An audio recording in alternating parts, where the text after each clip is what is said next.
Good afternoon. My name is Tom Nastic. I'm producer of public programs here at the National Archives in Washington, D.C. And it's my pleasure to welcome those of you who are here in the William G. Mccallum Theater, as well as those watching us live on our National Archives YouTube channel. Today, our series of noontime author lectures continues with this book, Countdown to Pearl Harbor, The 12 Days to the Attack, with our special guest, Steve Twomey. This program is, of course, presented in commemoration of the 75th anniversary of the attack on Pearl Harbor, which occurred on December 7th, 1941. Before we get to today's program, I would like to tell you about two upcoming programs that will take place in this theater. This Thursday evening at 7 p.m., we will present a panel discussion, The 14th Amendment's Shield of National Protection, a Constitutional Guarantee of Liberty and Equality. Moderated by Jeffrey Rosen, President and CEO, National Constitution Center, and Elizabeth Wydra, President, Constitutional Accountability Center. A distinguished panel will discuss how the 14th Amendment enshrined the promise of liberty and equality in our Constitution, and look at implications for today's most important issues, including racial discrimination, gun rights, marriage equality, economic liberty, and gender equality. Then on Wednesday, December 7th, our commemoration of the 75th anniversary of the attack on Pearl Harbor continues, with a noon lecture by author Craig Nelson, who will speak on his book, Pearl Harbor, From Infamy to Greatness. Then at 2 p.m., we will present a selection of archival film, radio broadcasts, and images that illustrate how the media first informed and kept Americans apprised of the December 7th, 1941 attack. To learn more about these and all of our public programs and exhibits, consult our monthly calendar events in print or online at archives.gov. There are copies in the lobby, along with a sign-up sheet so you can receive it by regular mail or email. You'll also find brochures about other National Archives programs and activities. Another way to get more involved with the National Archives is to become a member of the National Archives Foundation. The foundation supports the work of the agency, especially its education and outreach programs. Pick up your application for membership in the lobby or become a member online at archivesfoundation.org. Steve Twomey began his career in journalism as a copyboy at the Chicago Tribune when he was in high school. After graduating from Northwestern University, he began a 14-year career at the Philadelphia Inquirer, during which he won the Pulitzer Prize for feature writing and then worked at the Washington Post for the next 13 years. More recently, he has written for Smithsonian and other magazines and has taught narrative writing at the graduate schools of New York University and the City University of New York. After his talk and audience Q&A, Steve will be signing copies of his book, One Floor Up, outside the Archives store. Would you please welcome Steve Twomey to the National Archives?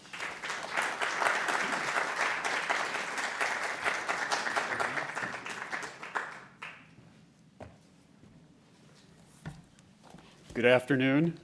Certainly glad to be here. I want to thank the Archives for inviting me. I actually want to thank the Archives for existing.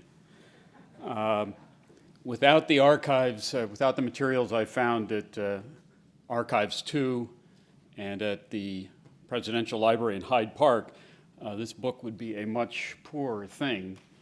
And I was amazed by the extraordinary patience and knowledge of staff at both places. Frequently I thought, why don't they write a book? Because they know more than I do. I must confess, it occurred to me when I started this that Pearl Harbor was not exactly an unknown event. It's reasonable to ask whether the world was clamoring for another book about it, especially one by me, a journalist who had absolutely no experience, really, with writing about people who were, to put it bluntly, dead, and therefore would not be returning my calls and would not be agreeing to let me come to their offices and interview them. Almost all of us know that the attack plunged the country into the World War that was raging at that point. We also know who did it. I think I'm on safe ground. No one in here is going to be surprised by the discussion that follows when it refers to who did it. We also know, or I think we've heard, that Franklin Roosevelt had word that the Japanese were coming and let them. because he wanted to get us into the war. And I would like to interrupt my own remarks to say that the 75th anniversary is a terrific moment, the perfect moment, to bury forever that conspiratorial fantasy that Franklin Roosevelt knew this was going to happen. He did not. And if we start discussing that, we will discuss nothing else, because there are a lot of arguments for why he didn't know. But you get the point. Pearl Harbor was and is not exactly an unplowed field. There was a 2005 Ben Affleck movie about it by that name, in fact. And you know, what's great about that movie is that it managed to unearth some crucial romantic angles that previous books and movies had failed to catch. So why another book? Well, in the summer of 2011, I did something that I presume some, if not many of you in here have done. I got aboard a Navy launch at the Visitor Center at Pearl Harbor and went out to the Arizona Memorial.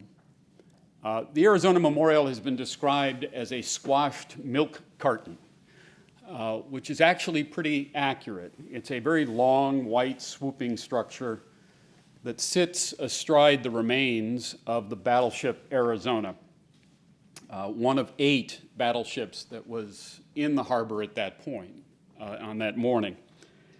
And to go out there is like going to the battlefield at Gettysburg, if you've done that. As you look into the water of the harbor, at the rusting decks of the Arizona, which are lying right below the surface because the harbor is very shallow, and that actually was an important aspect of the attack. You are standing at one of the pivot points of history, a very warm and sunny place, but a very somber one, and it raises a lot of questions, at least it did for me, not least, of course, being how. How did this happen? In that harbor took place the most catastrophically unexpected event in American history to that point, 165 years. It shattered the nation's sense of itself as a confident, safe, optimistic, superior country. And it shattered the Navy's reputation as competent and unbeatable. You have to remember, you have to know, the Navy was a bigger thing in 1941 than it is now. Newspapers routinely printed stories about people being promoted and changes of command in the Navy. And people were really aware of these giant battleships with their big guns, plying the oceans on either side of us and keeping us safe. Article after article proclaimed the Navy to be superior, best in the world. Let me share something that happened to convey how shocking it was that that Navy and that attack, that Navy could be surprised by that attack. This event happened on December 7th, but 5,000 miles away. In a private home outside New York City, there were a group of journalists and officials sitting down to a nice Sunday afternoon dinner, and the phone rang, and there was news. The news was that the Japanese had attacked the naval base at Pearl Harbor. And one of the guests, he was described as perhaps the most savvy of the group there, the most knowledgeable about how the world worked, immediately told everyone at the dinner that this was a hoax. And they all agreed with that. I think if the term had been in common usage then, they would have all said they were being punked. It just was not something they could imagine. Fewer and fewer people today have a memory, a living memory of that shocking moment. We have only those vague general assumptions and associations that I mentioned. We know it started the war, we know who did it. But in reality, Pearl Harbor is a multi-act Shakespearean drama. And let me tell you about the man, one of the men involved, whose part in it really hooked me on the story. His name is Husband Kimmel. And on the morning of December 7th, he was supposed to go out and play golf. But about 8 a.m., a telephone call led him to leave his house.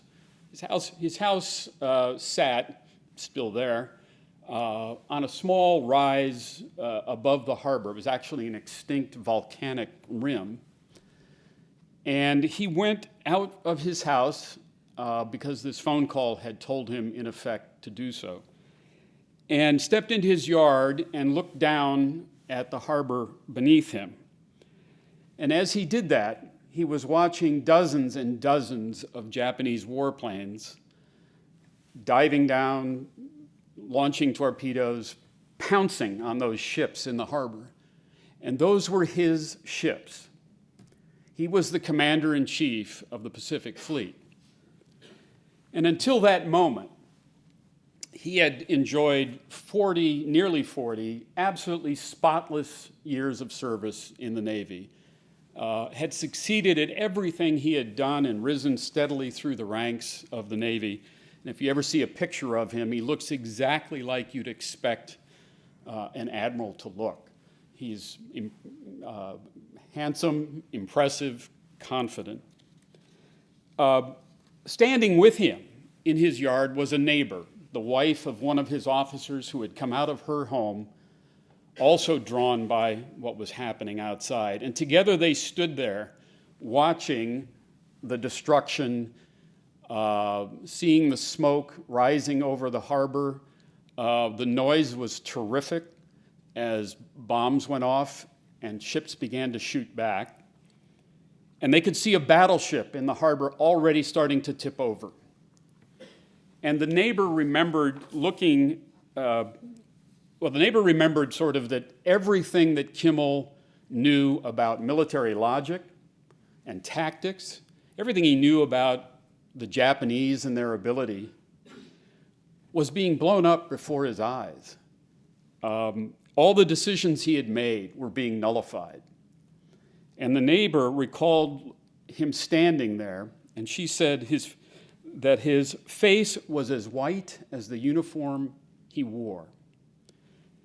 I think that's one of the most poignant moments in American history. Kimmel was standing there and realized not only was this horrific disaster happening, but it was going to be the end of his career, as it was.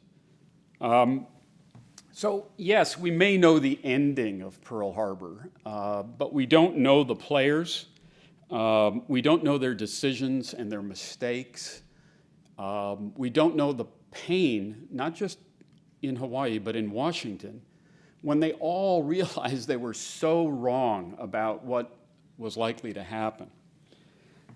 Kimmel and all the other men, and they were all men, I can't rewrite history to diversify the cast, all these men were trying in the late fall of 1941 to figure out what this odd, mysterious nation on the far side of the Pacific, a country they really did not understand. Kimmel had been there 2 or 3 times in his life, but he didn't know much about the Japanese, didn't speak Japanese. Almost no one in the Navy spoke Japanese. And so they were trying to figure out what this country was going to do. And I think we need to note 2 things in their defense as we discuss Pearl Harbor. This will seem really obvious, but we have to remember that they didn't know December 7th was a famous day. It hadn't happened yet. They had no awareness that along with July 4th or November 22nd, 1963, or September 11th, that was would be a famous date. It wasn't circled on their calendars. It's a pretty human thing to think that tomorrow is going to be like today, because it usually is. And so routine is a powerful force working against or on all of the people involved in Pearl Harbor. The second thing we need to remember is that this was the age before satellites. There were no cameras parked up there in the sky looking down, snapping photos, as there would be today, when 30 Japanese warships began silently sailing out of an absolutely obscure bay, cold, snowy, almost no people there, at the far northern fringe of the Japanese Empire. We did not know they had left because we had no means of knowing they had left. Still, during this period, clues were building that something big was going to happen. And so to me, to answer the question of why another book, these were the ingredients of a nonfiction thriller. It would begin on November 26th, 1941, which is the day those ships left that bay, and it would end, of course, on December 7th.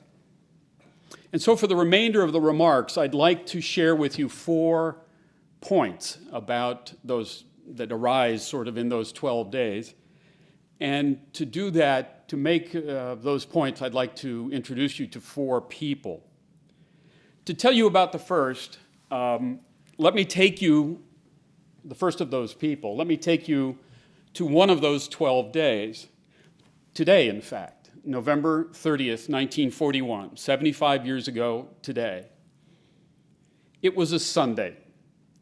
The United States had been at peace for 8,420 consecutive days since November 11th, 1918, the end of the Great War.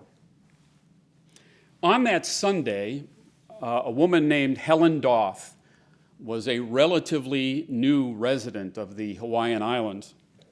She had arrived a few weeks before after boarding an ocean liner on the West Coast with her 2 little kids.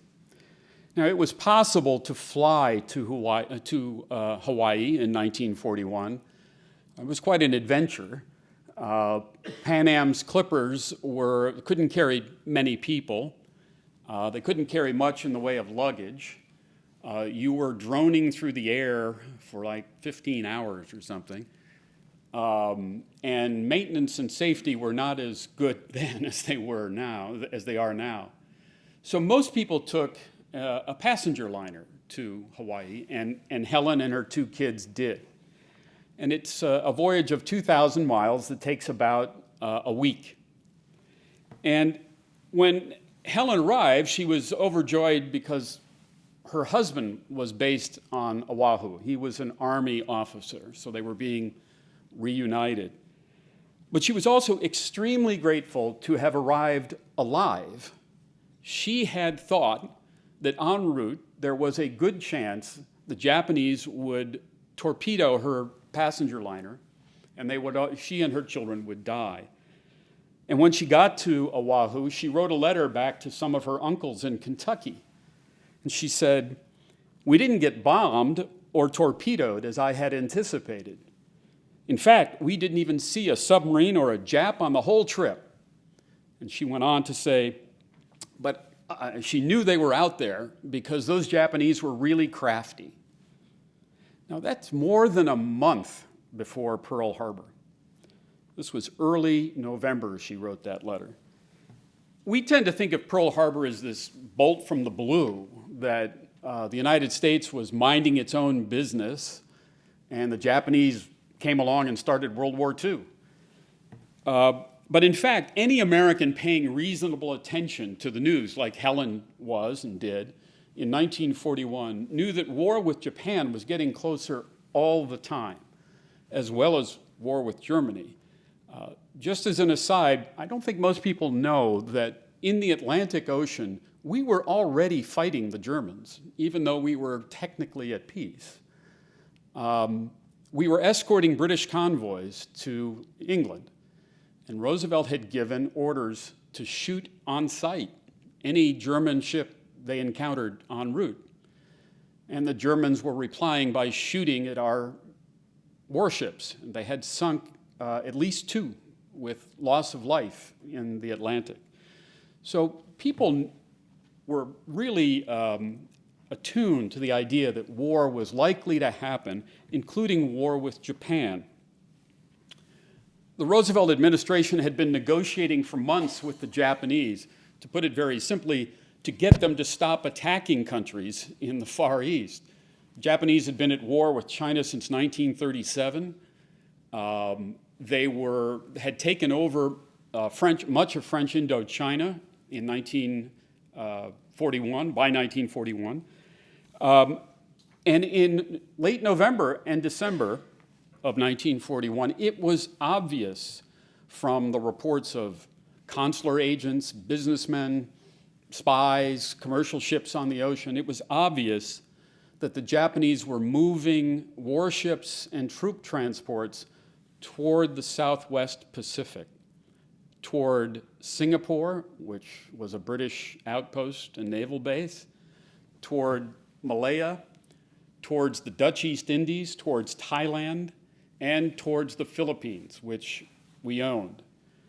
It was so, that movement of troops and warships was so obvious that on November 27th, Washington sent a warning about the possibility of war to all of its Army and Navy outposts in the Pacific.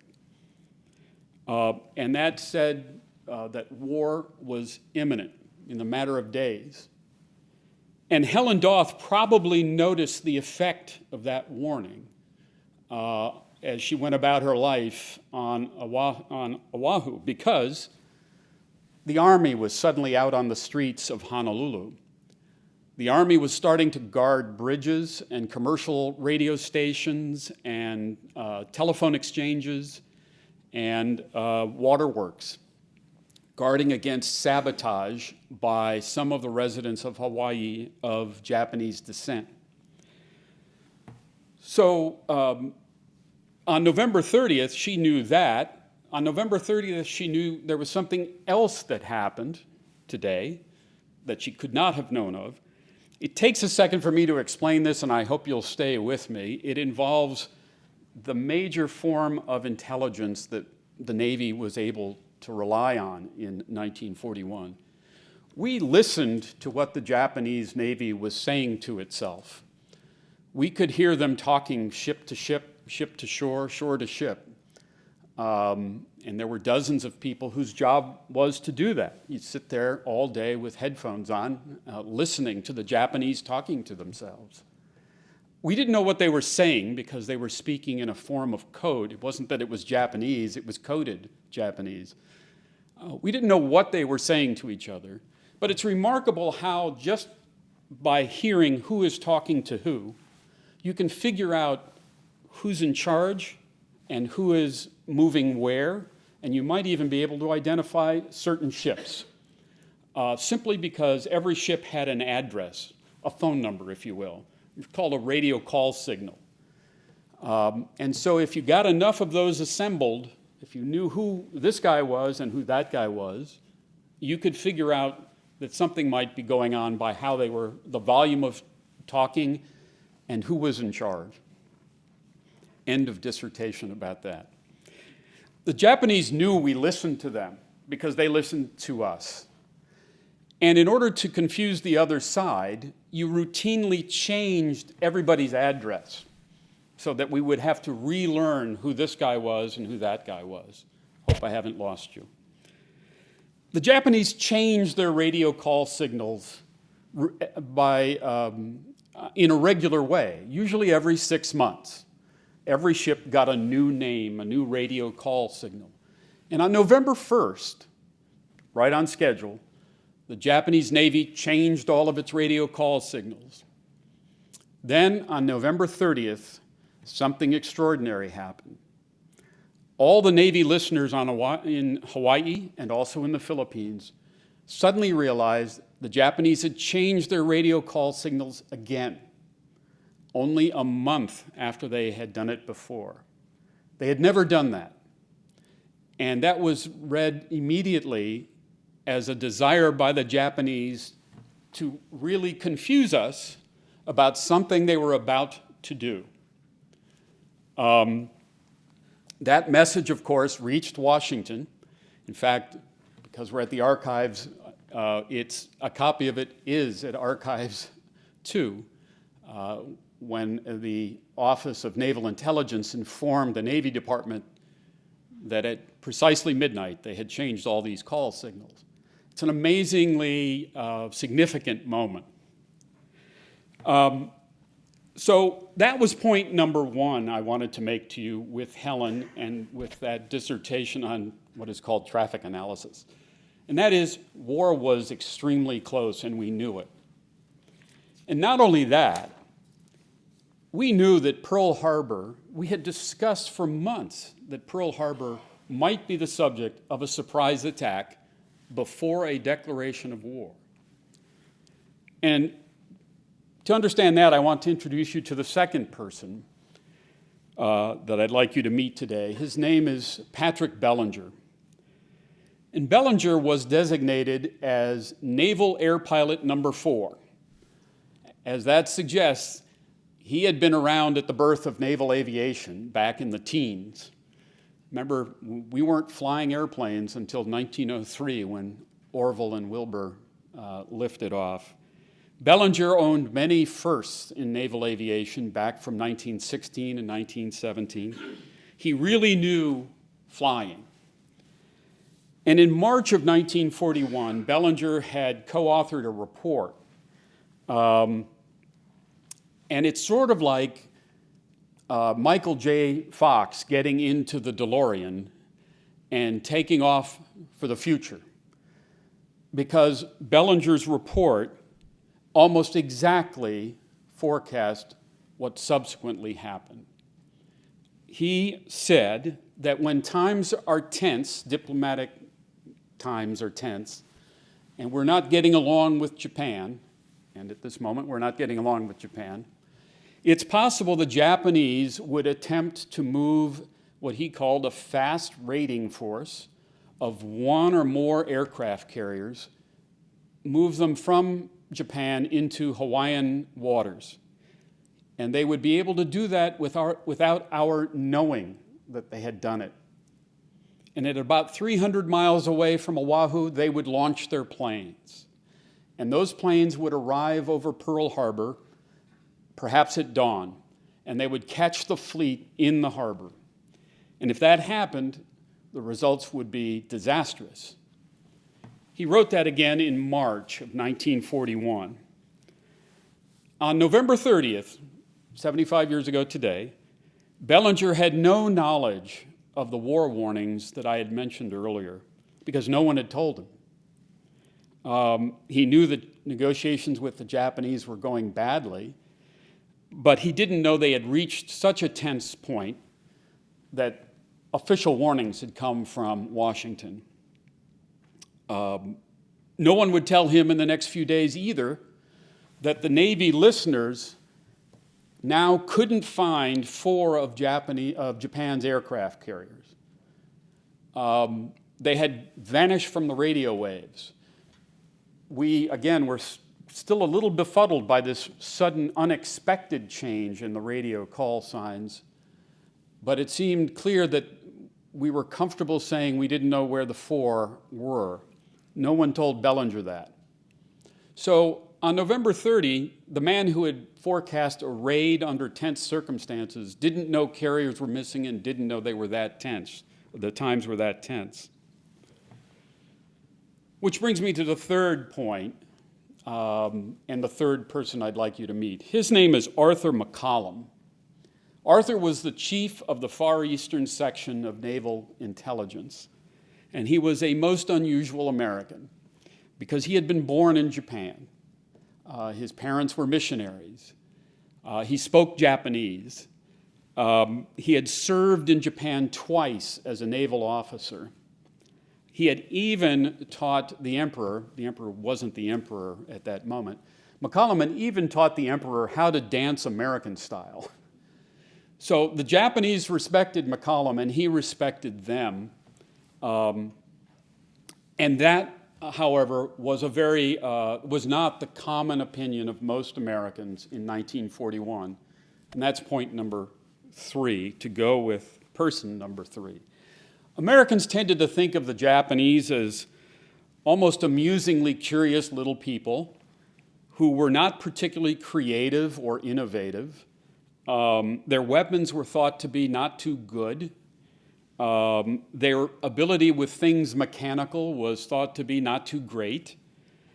They were even thought to have physiological defects that made them lousy flyers.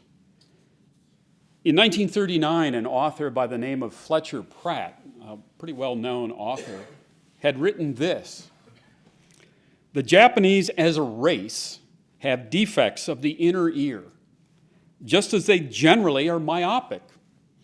And because they just put them in an airplane, they're going to crash." In August of 1941, the Nation magazine said that, quote, "In technical achievements, especially in aviation, the Japanese blue jackets, sailors, are not up to American standards." Mccallum tried to convince people that, no, you've got it all wrong. They're actually quite good at what they do. But he later said it was impossible to kind of penetrate this mindset that prevailed because of what he called, quote, "the constant daily drum fire from our press that they are militarily amusing." The Navy didn't think the Navy didn't think it itself could attack Japan by sailing all that way and with aircraft carriers. And there was a mentality of, if our Navy couldn't do that to them, they couldn't do that to us. It's a tendency you may have heard of called mirror imaging. When you're trying to gauge the other guy's capabilities, it's as if you're looking into a mirror and the reflection you get is you. So if we can't do it, they can't do it. And it made it easier to take a report like Patrick Bellinger's and sort of say, well, okay, he thought about that. It might happen, but it's unlikely it'll happen. He may have covered the bases for us, and we've ticked that box, but even though Bellinger had laid out this scenario, it wasn't probable. In the same vein, there was also a belief that they had, there was an attribute of Pearl Harbor that worked in their favor when it came to defending the island and defending the fleet. And that attribute was the depth of the harbor. When you drop a torpedo from an airplane, they're very heavy things, and they plunge quite deeply into the water. And if there isn't enough water, they simply go into the bottom. Our own torpedoes needed considerably more depth than was available in Pearl Harbor. Pearl Harbor was about 45 feet. And so our own torpedoes couldn't work in 45 feet of water, and we had concluded that it was, therefore, the ships in the harbor were safe from aerial attack and didn't need to have nets strung around them that might catch torpedoes. It never seems to have occurred to anyone that the Japanese, who also knew the depth of Pearl Harbor, rather than simply accepting that as a reality of life, would seek to solve the problem. Again, we didn't think much of their mechanical and technological ability, but they did solve the problem. By altering the fins or adding fins to two torpedoes, they reduced the depth by which they made it possible to work in 45 feet of water. And I would note as an aside, the damage at Pearl Harbor that was the most destructive was caused by the initial launching of Japanese torpedoes. The torpedoes did the most damage, the ones that we didn't think could work there. So to recap, everyone knew war was likely. It was well known that an attack before a war was declared in a surprise way was possible at Pearl Harbor, but the Japanese weren't very good.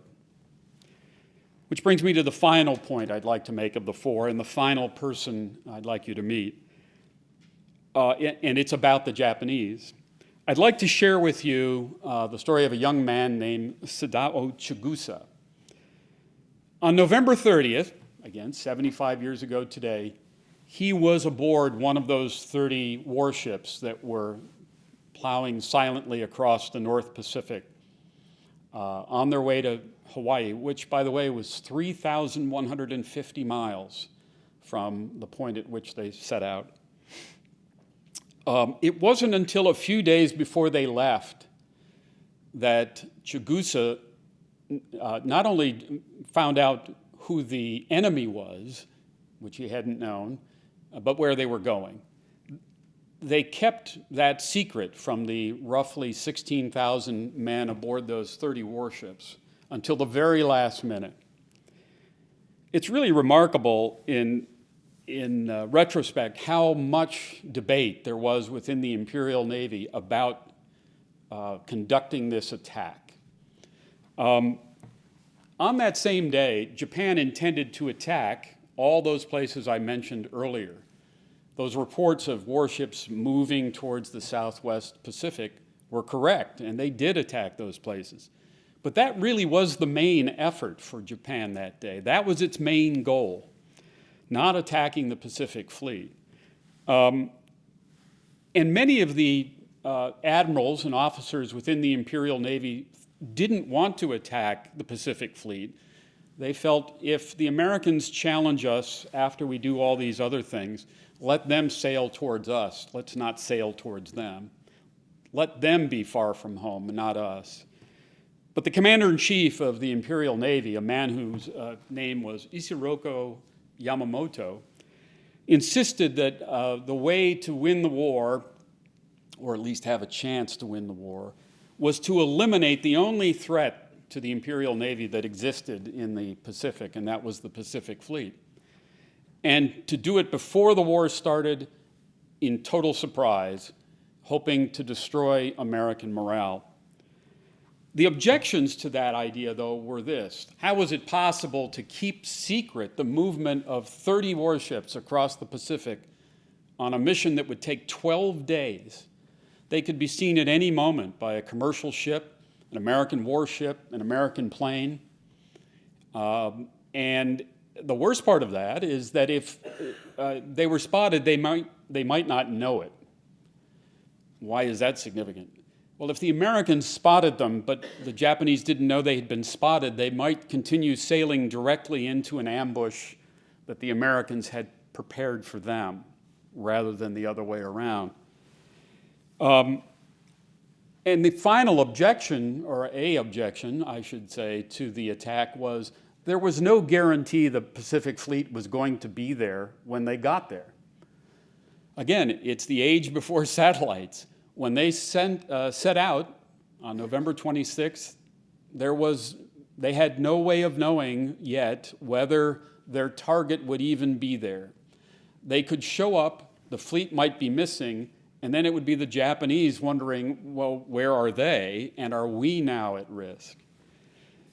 So when Chigusa found out, oh, you're going to Hawaii to surprise the Americans, he thought that was the end of his life. And he was not alone among those men. They thought this was a mission that would result in mass death. He said he would die, quote, off Hawaii in the greatest and most desperate battle in our history. He cut a snippet of his hair, and he stuck it in an envelope and sent it to his wife and his children as mementos of him, because he thought he would never see them again. He sent a letter to his parents bidding them farewell. Sadly, his parents lived in Hiroshima, and we know what happened 4 years later to Hiroshima. The men aboard his ship had a joke.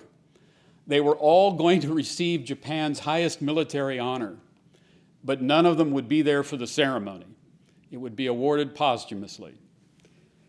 So when they arrived off Hawaii on December 7th, in the early morning darkness, they were almost as surprised as the Americans were about to be that they had not been found. They had seen no one had seen them. They had encountered no ships, no airplanes, no one had been searching for them. And so Chigusa wrote in his diary that it was, in effect, a miracle. I really couldn't find any other better expression of our good fortune than the words, the grace of heaven and the help of God.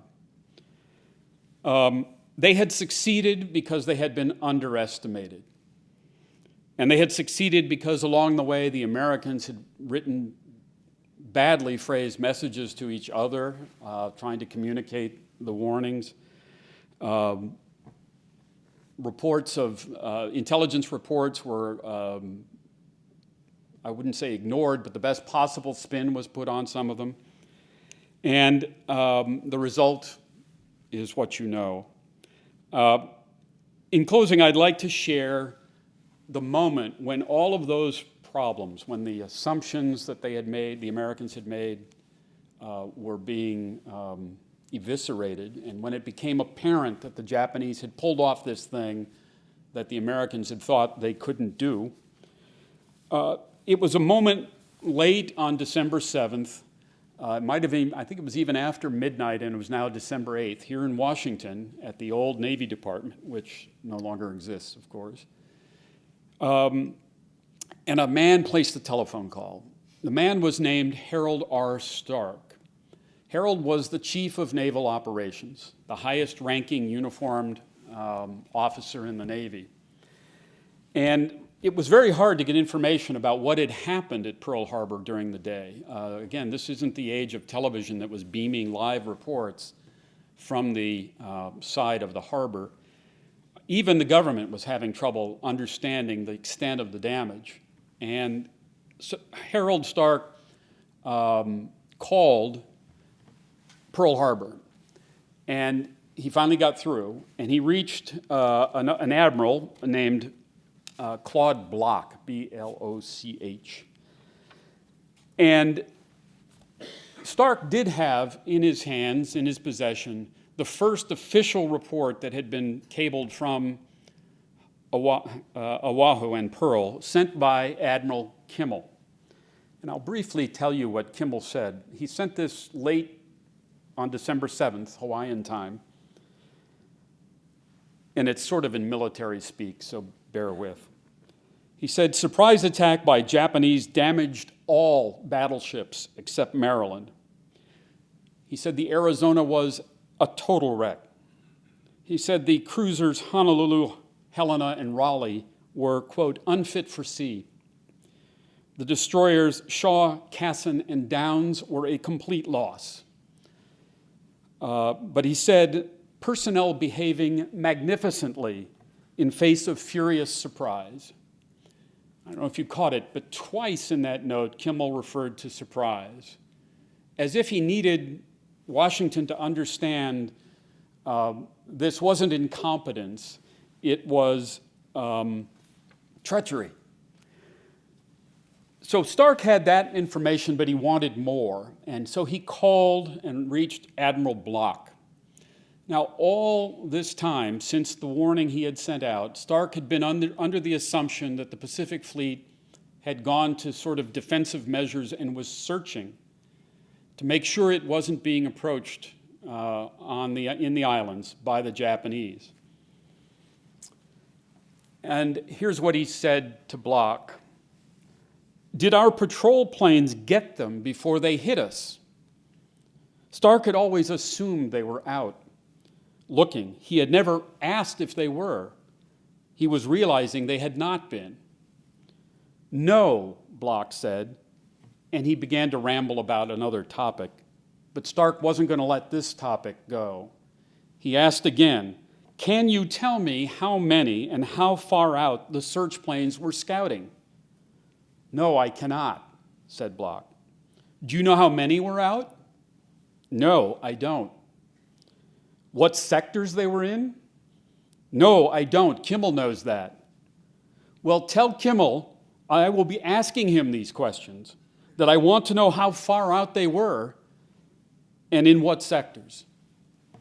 Actually, Bloch had a pretty good idea about the patrol planes because he finally confessed to Stark, the answers will be sad, very unsatisfactory. They caught us flat-footed. So, there you go. Thank you. I'm happy to take any questions, and I've been asked to ask you to go to the microphones if you have them. While we're waiting, did Helen survive the war? She did. Okay. And a part I didn't tell you is she was husband Kimmel's niece. He had multiple brothers, and one of the things she was very proud of was to come to Hawaii to see him. Yes. So thank you for an excellent talk. That was Thank really you. interesting. There was a lot of concern about Japanese espionage from Hawaii back to Japan. Was there, in fact, any confirmation from Hawaii to the fleet or to Japan that the fleet was still in the harbor? Yes. While they didn't know that when they left, they found that out as they were on their way. Japan's primary spy in Hawaii was kind of a ne'er-do-well named Takao Yoshikama. He was frequently drunk and wasn't particularly well liked at the Japanese embassy because he didn't seem to do anything. They were unaware that his real job was to be a spy. It's very, very easy to spy on the Pacific Fleet at Pearl Harbor. If you've been there, it doesn't take much at all to go up into the residential neighborhood that's just above the harbor, turn around and look down, and you can see the whole harbor, which is today still an active naval base. You can stand there and count ships, which is what Yoshikawa did.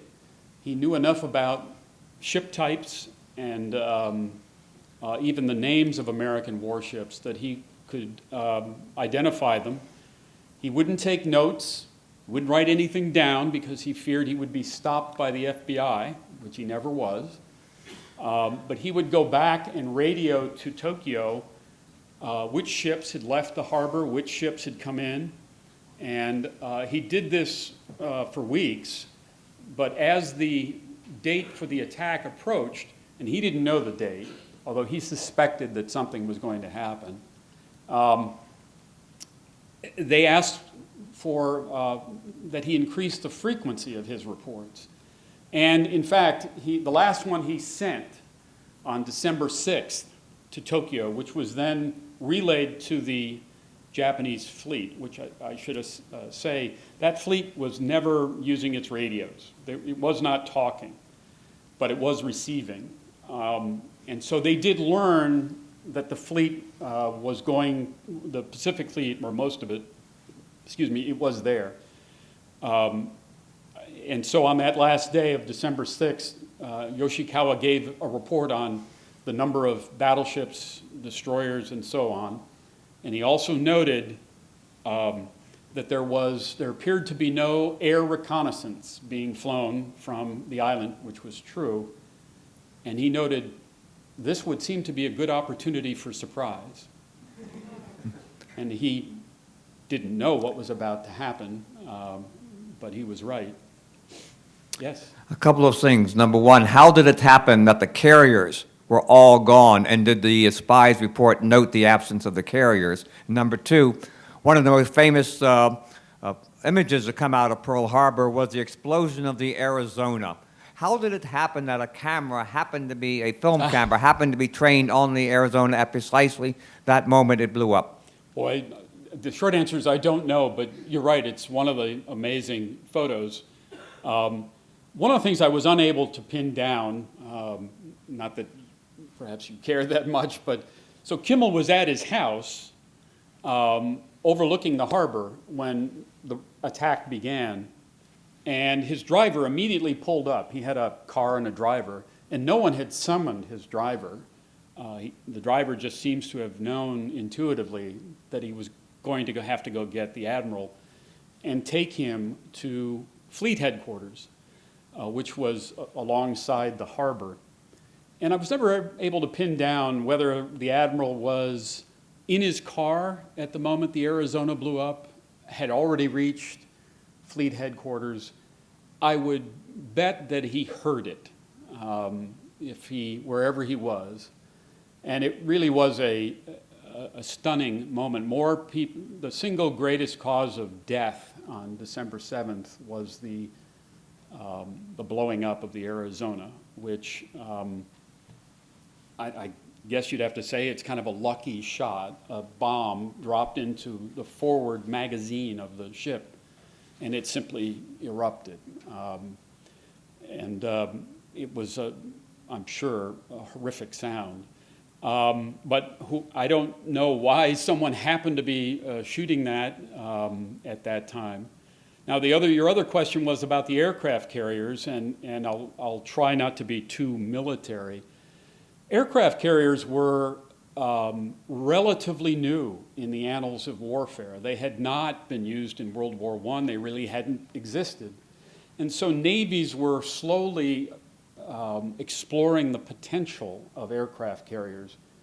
And to be honest, the Japanese got there first, as often happens with technology. They realized the extremely potent kind of attacks that massed airplanes could deliver if brought by sea.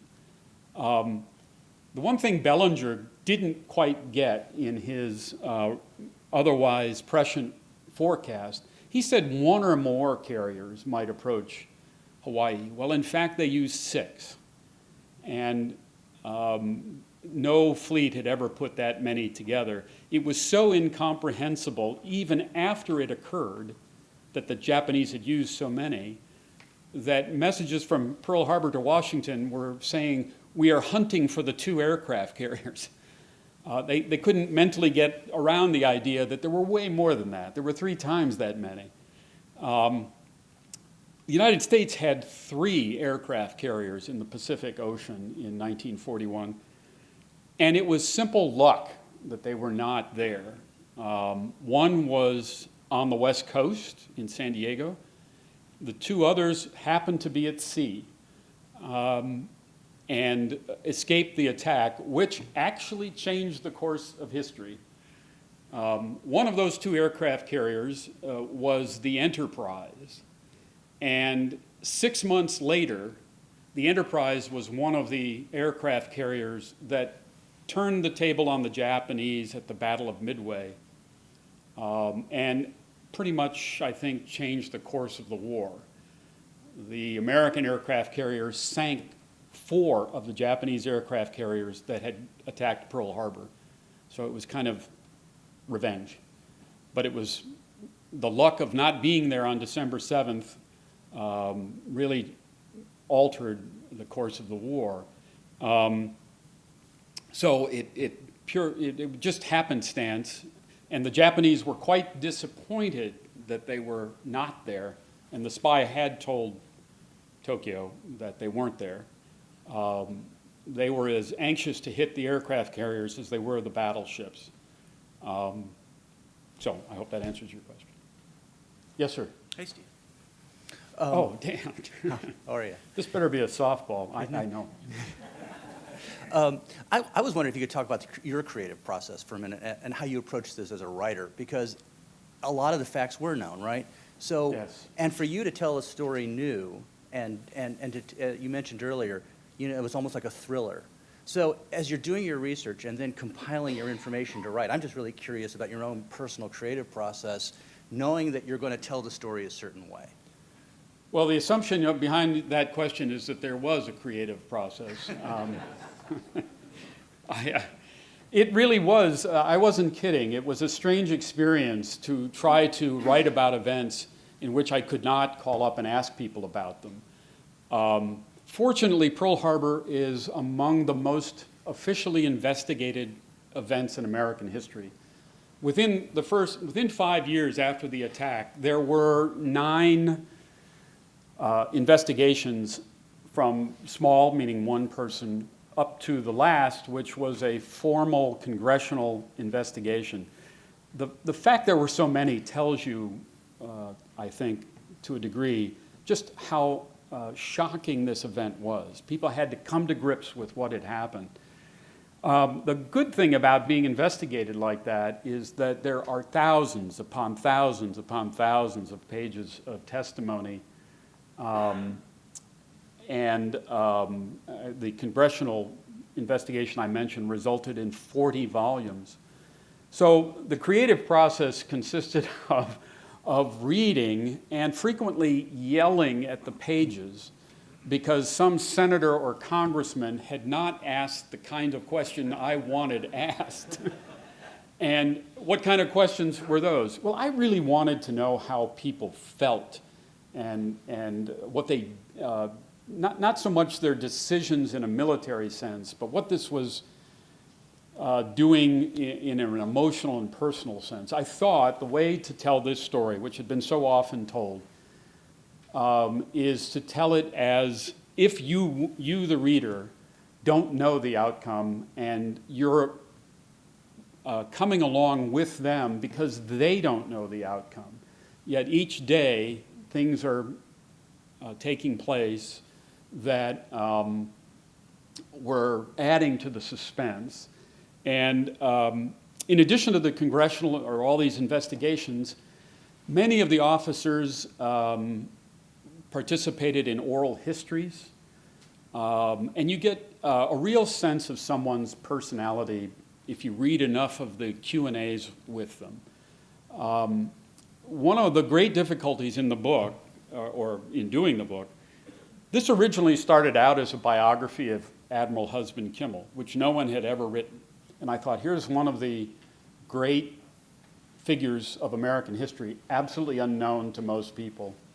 Boy, and it was, I'm brilliant. No one's thought of doing a biography about him. Well, I quickly decided there was a reason nobody had done a biography about him, in that he was a very not reflective individual. He didn't keep a diary. He rarely, if ever, wrote letters. He never participated, to my knowledge, in an oral history. And while he was questioned a lot in those investigations, again, people weren't asking emotional questions. And I'll give you an example. Kimmel's papers are at the University of Wyoming. When you think Navy, you think Wyoming, right? But when we say his papers, they're mostly official stuff. There are letters in there from when he was first in the Navy, writing to his mother. And to give you an idea of what kind of guy he was, he would give vivid descriptions to his mother of the elevations and gauges of big guns. Like, that's what you want to hear from your son at sea, right? Well, thank God the elevation of that turret was what it was. And then the letters in his papers stop about 1915. There are only a couple after that. And there were no letters to his wife. And I was, dying to find a letter in September of 1941. I had these fantasies that you would find a letter that said, "Dear Dot," her name was Dorothy, "Dear Dot, boy, I really don't know what I'm doing out here. Something, that would be slap your forehead, wow, this is great stuff, or I'm scared to death of the Japanese, or I know I should be sending up planes to search for them, but He never did that. I could never find those letters because I've always wondered about that. But so it was, to go back to your question, very hard to try to have no pity for me. It was very hard to recreate scenes and people like I used to do when I was a journalist. You look for, I thought people wanted to, a good part of the book is trying to explain what Hawaii was like in 1941, how we thought of the Japanese, and things like that. And actually, those were easier to find, but that's a long answer to your question, and my wife always says I answer to questions too long, so. We have time for one more. Okay, hopefully quick questions. One is on the carrier question. I've seen credit given to Halsey. I think it was Halsey, or perhaps it was Nimitz. I don't remember. But the officer in charge of the carriers for being more vigilant, more concerned about the threat, more active, and than the lack of patrol planes would suggest where it was going on in other quarters. So, I mean, from that perspective, it might have been more than luck. It might have been a more energetic or concerned, understanding approach. The other question is on the film. You mentioned the Ben Affleck film, but you know, an older film that's sort of more of a standard. It's a good one. Would be Tora, Tora, Tora. That's a and just you know, sort of a brief comment on, you know, how accurate in general was Tora, Tora, Tora. I think Tora, Tora, Tora, which I think came out in 1980, 1981, is actually pretty accurate. I think, you know, for Hollywood purposes, things get condensed and simplified, but it's pretty good. And I thought that book, that movie is based on a book some of you may know. It's called At Dawn We Slept, by a professor at the University of Maryland, now deceased, named Gordon Prang. Gordon was in the Army, I think it was the Army, in 1945, and his job in the service after the surrender of the Japanese was to go around and interview Japanese officers about the war, and he really opened the door to understanding the Japanese side of the attack, and that subsequent book became the basis for the movie, and that's why there's such a large component in the movie of the Japanese side. And he donated all of his papers to the University of Maryland, including his notes of the interviews with all of these officers, and that was a big help to me, because I'm more interested in the characters, I think, and he's more interested in the tactics. So there were things that weren't used in those notes that were really helpful to me in the book. And you had another question. Halsey.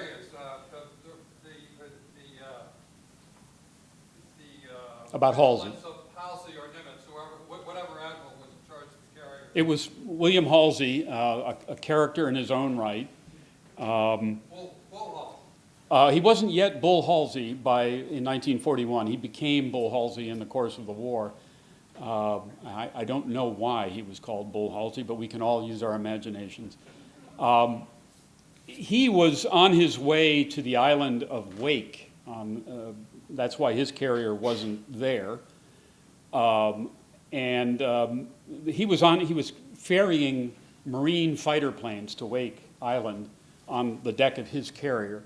So it wasn't that he was more aware or attuned to the threat. He was actually, at that point, being FedEx.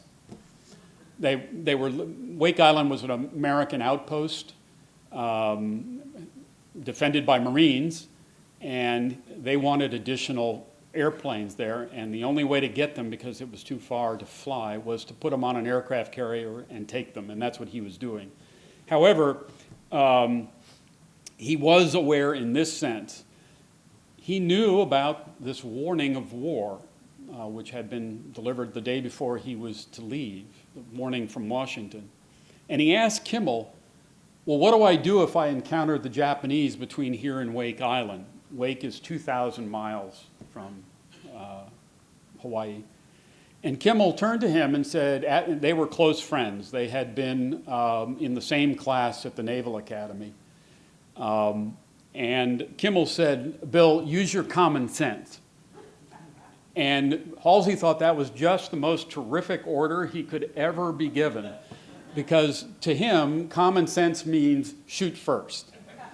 And as soon as his aircraft carrier sailed out of Pearl Harbor on the morning of November 28th, bound for Wake Island, he put bombs on all of his planes, loaded all of his anti-aircraft guns, and a message to his crew was issued saying it was identified as Battle Order Number 1. In other words, the first order of a war that we weren't in yet. That's how much they thought something might happen. And he told his crew, we're about to be we are on the verge of war, and this country demands that you be aggressive and fight. So Halsey expected that between Pearl Harbor and Wake Island over the next week, it would take a week to get there, they could well be attacked, or he would see the Japanese an attack first. That's how common the idea that we were going to be at war was. And you could ask, well, how come that didn't translate to Pearl Harbor? Both Halsey and Kimmel were asked, well, okay, if you thought Halsey was going to be attacked on the way to this island, what about Pearl? And Kimmel said, oh, well, Wake is 2,000 miles away. In other words, the Japanese wouldn't come this far. I always wanted to know, Admiral, where did you think the line was that they would come this far and no farther? Yes, Halsey is the subject of several books, and probably he's a character. So, I'm sorry.